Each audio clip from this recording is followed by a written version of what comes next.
I've only got one pretty slide, but I'm waiting for it to come up. There it is. And I'm going to start by being quite honest with you. I don't know very much about corals, and I don't know very much about reef restoration, but the reason I am here today is because I know a lot about social licence. It's a strange concept, but I've spent the last 7 years at CSIRO studying it, and I want to see if we can bring some of the findings from that work on quite different questions to bear on the conversations we're going to have about reef restoration. So when I first developed my abstract, I thought, oh, this is a great opportunity to have a really kind of robust conversation among scientists, because I'm one, and I felt like I had permission to have that conversation with other scientists about what we were really seeking when we started talking about a social licence. But I was missing an opportunity. But I do still want to start with the science community, and I've picked out just a couple of things from the media, and I've arranged them in couplets. So just like poetry, I've actually referred to people who know lots about marine environments, who know lots about coral, to try and arrange the kind of debate that we're having. So I'm starting with these two. I'm an optimist, and all options are on the table.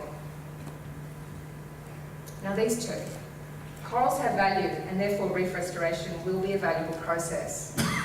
And we need to find solutions, but I don't think growing corals is part of that. And finally, essentially it's been forced on us. So we really do have no choice but to invest heavily in this direction.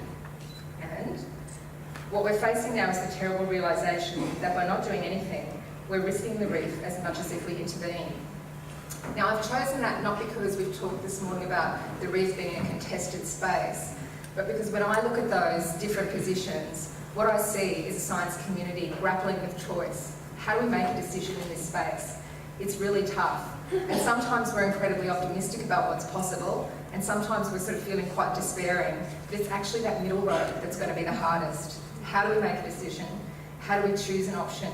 How do we prioritise an action?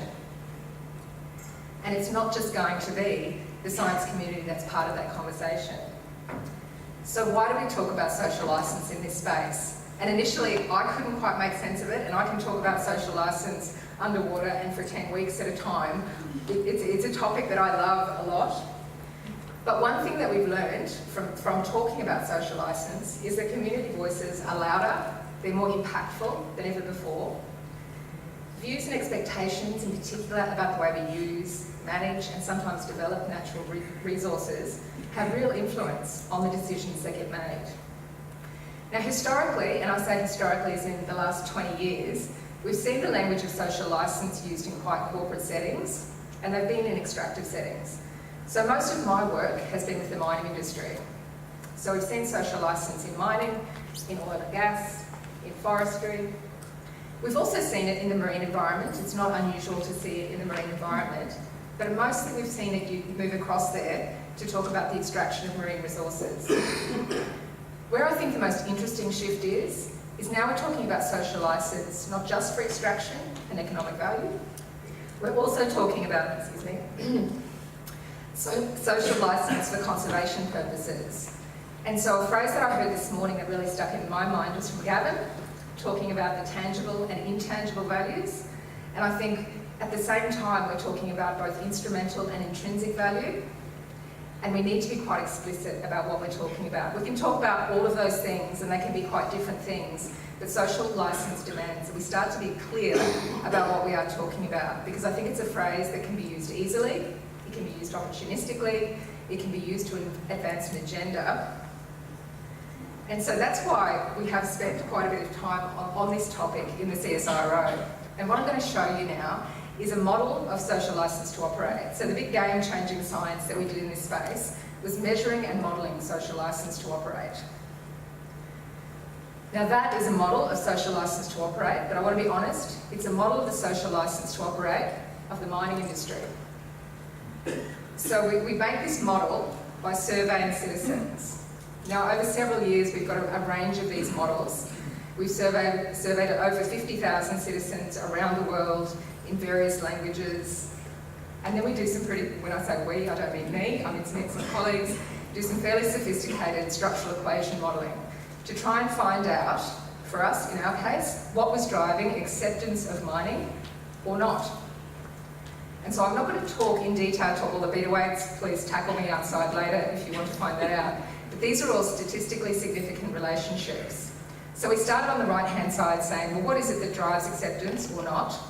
And time again, in every kind of context, it was trust. Now that doesn't feel like a big revelation, but when you've got a big set of statistical data that's saying it's trust in something that drives acceptance, people actually start to pay attention. It's not just a feeling, it's in the data. We then say, well, what is it that drives trust? And for us, some of the first models really busted myths for us, because we were like, definitely, it'll be the environmental performance of this industry that makes people trust and accept it. It's not up there though. People do care deeply about the environmental performance of that industry, but it has no influence on whether we trust or accept it. The things that drive trust and acceptance in that context are what we call relational variables. So procedural fairness, distributional fairness, and how confident we are in the governing arrangements around that industry. So can my voice be heard and respected in decisions around this industry, or the development of a national endowment? Are the benefits of this industry shared fairly? Whether that be into my pocket, my community, or into my nation, does it feel fair? And finally, is the legislation and regulation in this space strong enough to give me confidence that if something went wrong, someone would step in and hold that industry to account? So as I said, I'm showing you something from a totally different context. This isn't about reef restoration, and we don't have a model for the social licence of reef restoration yet. But if we were to play with this model as a basis, what would I be looking for? Well, just say we play with those three relational variables. In the Reef Restoration and Adaptation Program research agenda, many of these things are being addressed. So we all know that we like to be treated fairly, but what does that actually look like in practice? What is an appropriate structured engagement process for reef communities, for the nation?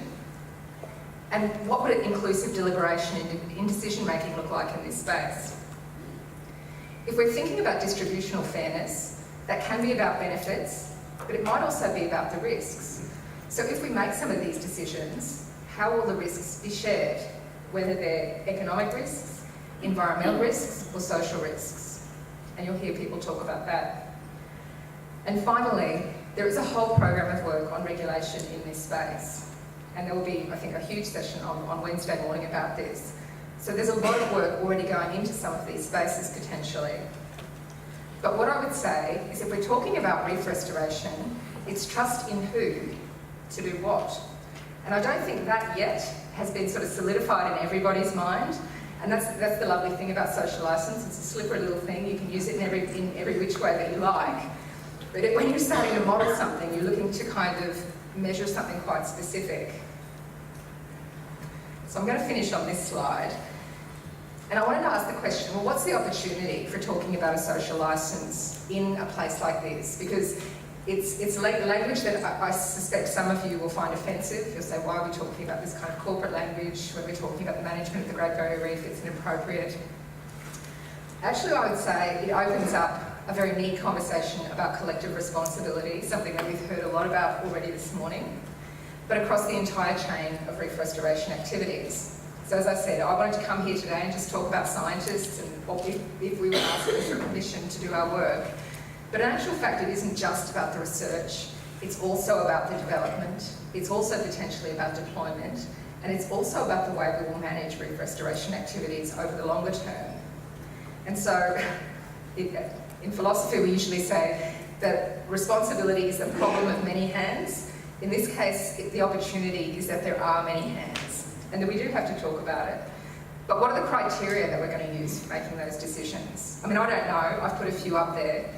Are they going to be ethically acceptable to the majority of Australians? Are they going to be environmentally sustainable? Will they be socially desirable? Or will they be economically viable? Or how will we take parts of all of those things and maybe other criteria as well? I do think that social licence actually puts the pressure on us in lots of ways. And I would say the big learning that I had from working with the mining industry over this was that sometimes you reach for a social licence when you really want permission, when you're really saying, we just need the Australian public to understand what we're doing the right thing and to get on board. But in actual fact, the biggest changes that we saw in parts of that industry were when they were willing to listen to a community of Australians and to hear what they needed to do differently. And so I actually do think that a willingness to examine our own responsibilities, not only to the reef, but to the Australian public, is what we have the opportunity to do here over the coming days and beyond. So thank you.